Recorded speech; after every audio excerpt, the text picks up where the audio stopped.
This is the first part of the design, testing and IDEs section. This is chapter 1, which is about defensive design. So defensive design basically helps to ensure programs function properly as they're supposed to. So when your program is running how it's supposed to work, that means that you should never really break and it should never have any errors. So in reality, we know that this is really difficult because we're always encountering different problems using a computer. So in practice, this is really difficult to achieve. Even people like Microsoft in software that you use on a daily basis, they still have errors. So they still release updates and patches for their programs all of the time. So the process of defensive design is where your programmer decides to try and protect the program using defensive design.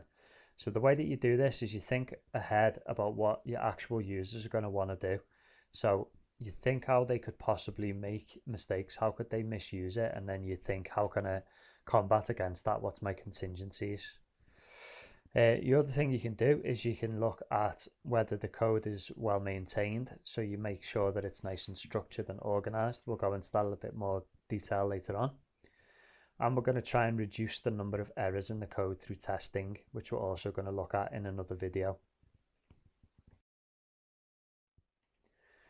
So one way that you can make sure that your program runs how it's supposed to is look at all your inputs, because generally when things go wrong, it's when the user is inputting information into your program. So one thing that you can do is make sure that the input can't be exploited. They can't be either deliberately broken or accidentally broken.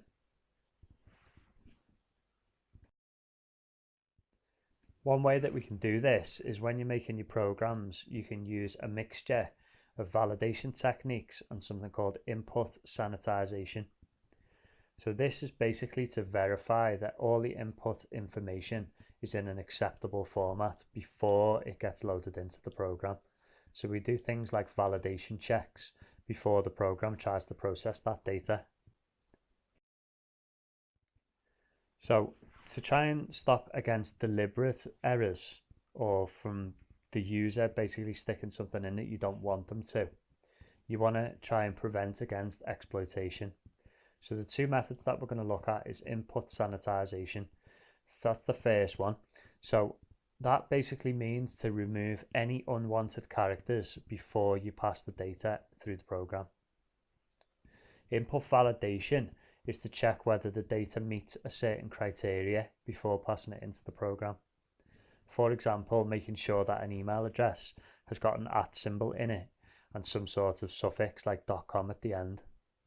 It will check to see whether those two bits of information are true before it even enters it into the program. One method of using sanitization and validation is to use whitelists and blacklists. So we're going to look at that now. A whitelist is a list of all the data that a program should accept. So essentially you're saying that anything on this list is acceptable. Anything that isn't on the whitelist will just get rejected. A blacklist is a list of data that a program should definitely reject. So any data that isn't on the blacklist will be accepted. Whitelists are obviously more secure because if you say that only this information should be allowed, then you're kind of protecting against anything else that can go in. Disadvantage with a whitelist is sometimes they can be too restrictive and they often take a while to set up because you need to think very carefully about what you want to allow. Good example of this would be maybe like an internet filter system. So in your school, you'll only be allowed on certain websites and not allowed on others. The safest way to do this is to just say which websites are allowed. So you create a list, it might take you a while to set it up, but it's very, very secure because any website that isn't on the list is not allowed. So the keyword authentication.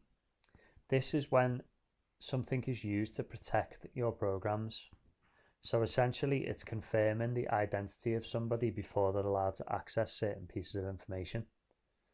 Most common thing that you'll have recognized for this is when you log on to a school system. Until you log in, you can't access the computer. Even when you are logged in, you're still not allowed to access certain bits of information because it depends what type of levels of access that you've got. The most common way of authenticating is to use a password. Passwords are usually associated with a username. So for every username, there will be a password that needs to match up. When someone tries to access a certain part of the program, it usually asks you for a username and password to make sure that they are allowed to access that information.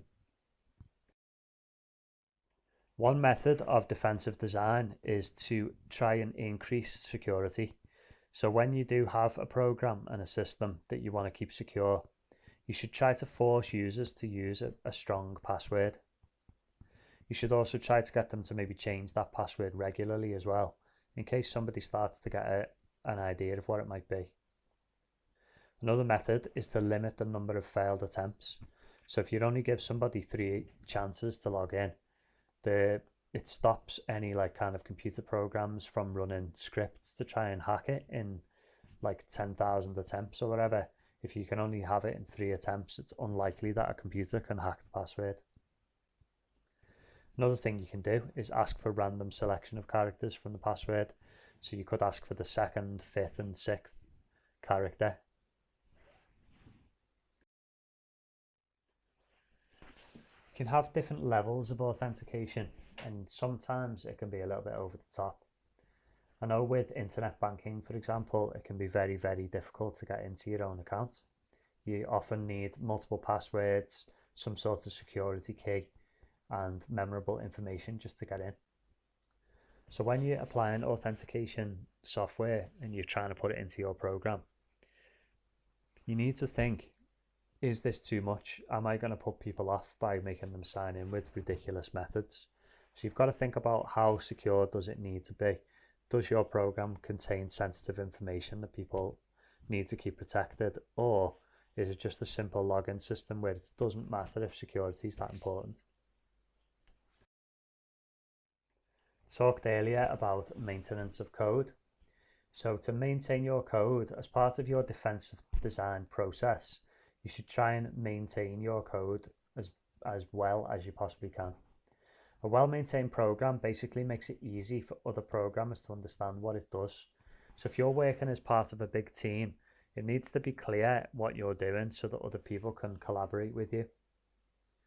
They should be able to change parts of the source code without it causing problems elsewhere in the program.